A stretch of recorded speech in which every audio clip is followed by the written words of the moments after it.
What's up, everyone? Welcome to the video.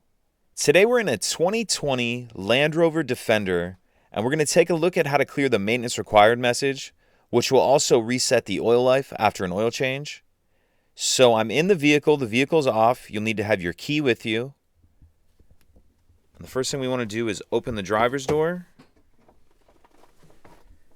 Then we're going to pop the hood. Once we have the driver's door open and the hood popped, we'll come over here and without pressing the brake, we'll press the stop start button.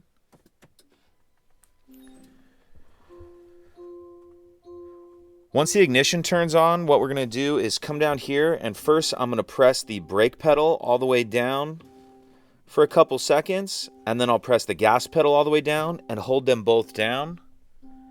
And you can see on the dash it says service resetting. Continue to hold both pedals down. And once it says service counter reset, you can release the pedals and it's been reset.